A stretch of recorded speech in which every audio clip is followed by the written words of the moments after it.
আমার লড়াইয়ে আমার সাথে থাকবেন তো? তৃণমূল কংগ্রেস জিন্দাবাদ, মমতা ব্যানার্জি জিন্দাবাদ, শেল ব্যানার্জি জিন্দাবাদ, তৃণমূল কংগ্রেস জিন্দাবাদ। নমস্কার বন্ধুরা, আপনারা দেখছেন পারফেক্ট পলিটিক্স, সাদা বাংলায় রাজনীতির কথা।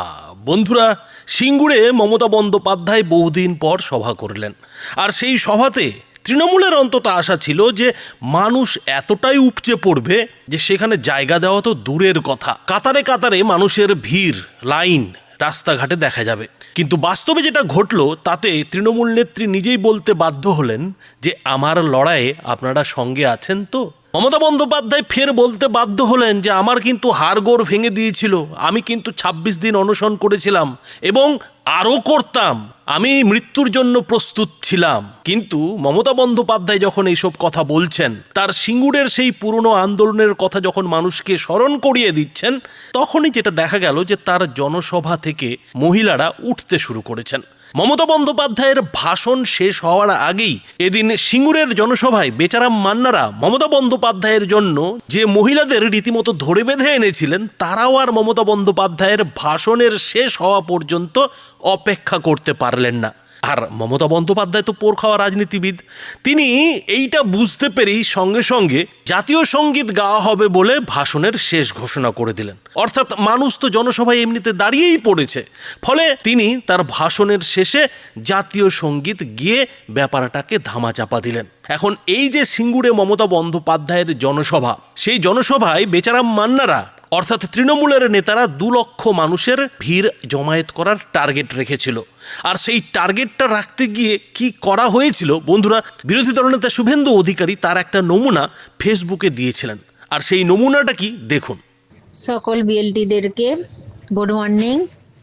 বলছি, একটা সরকারি প্রোগ্রাম আছে, বিডিও সাহেবের অর্ডার, তো প্রত্যেকটা বিএলটিকে আমাদের দিক দিয়ে বলছি, প্রত্যেকটা বিএলটিকে আগামী বুধবার সিঙ্গুরে আমাদের মুখ্যমন্ত্রী মমতা বন্দ্যোপাধ্যায় আসছেন একটা সরকারি প্রোগ্রামে।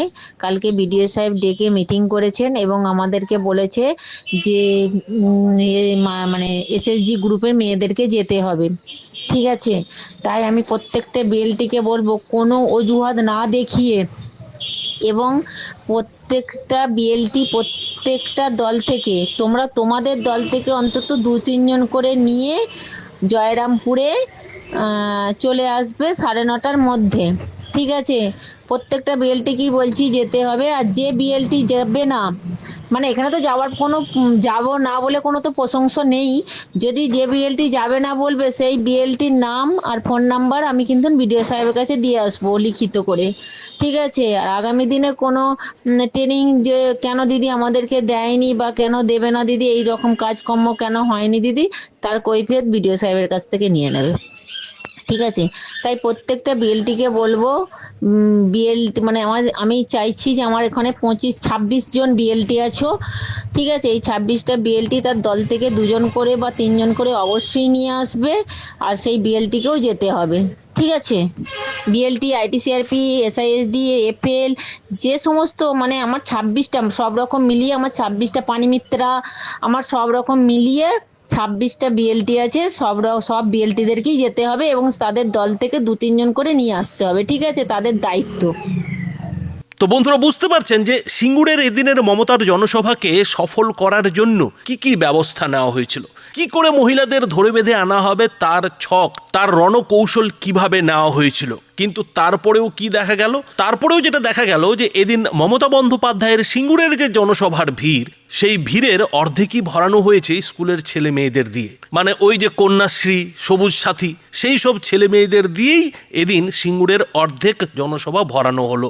আর বাকি জনসভা ভরানো হলো লক্ষ্মীর ভাণ্ডার প্রকল্পের আওতায় থাকা স্বনির্ভর গোষ্ঠীর মহিলাদের জোর করে ধরে নিয়ে এসে।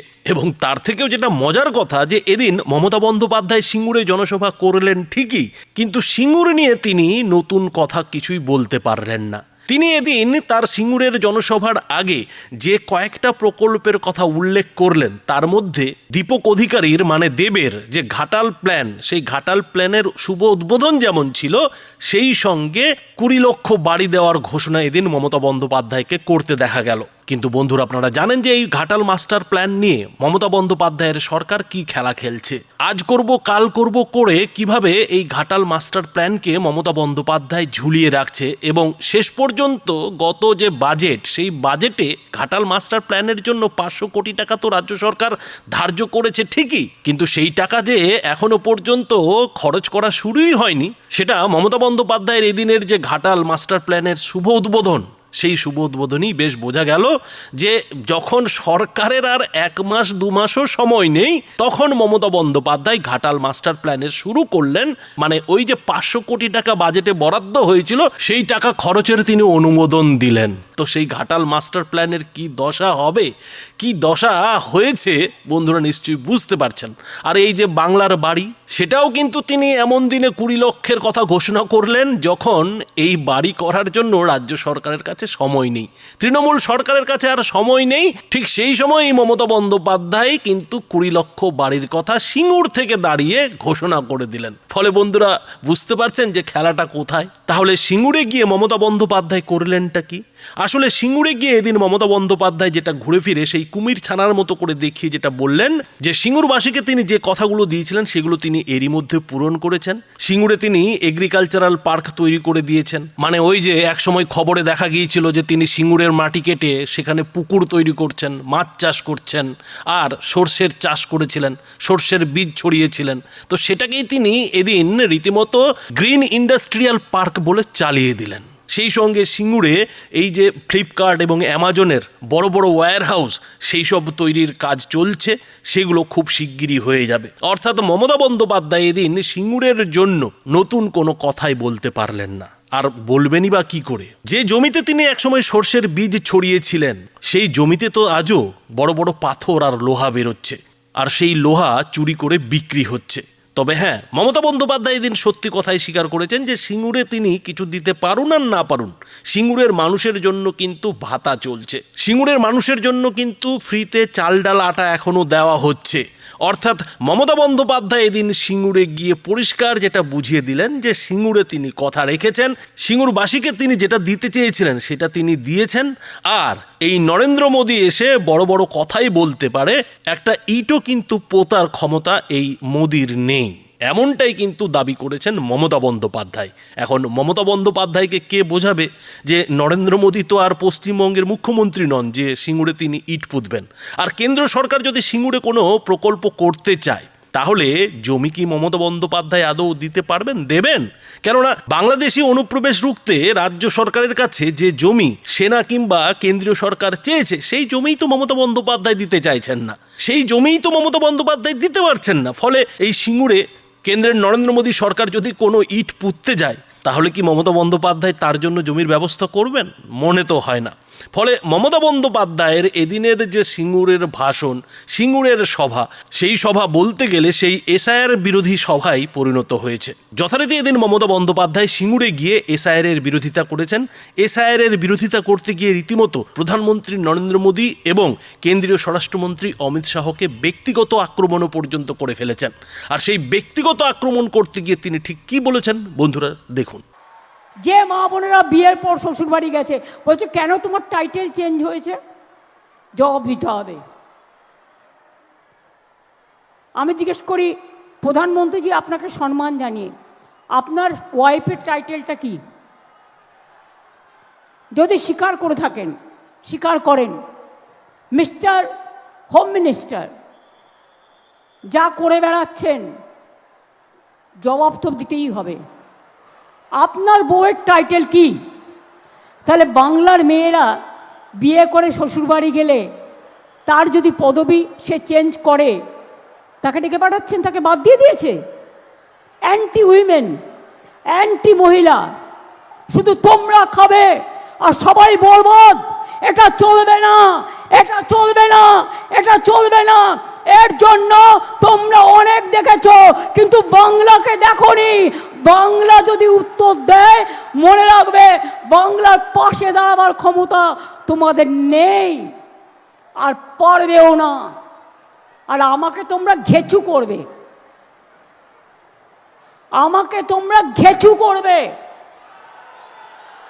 তুমি জেলে ভরো, তুমি গুলি করো, আই ডোন্ট কেয়ার, আমি সব কিছুর জন্য তৈরি। আমি জেলে গেলে তো মায়েরা জবাব দেবে, বোনেরা জবাব দেবে, ঘরে ঘরে নাড়ু তৈরি হবে। আর নাড়ুর সাথে আর কি তৈরি হবে? নাড়ুর অপোজিট কি?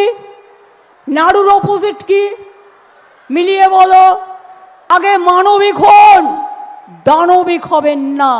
আর যদি দানবিক হন, আমরা লড়বো মানবিকতা দিয়ে।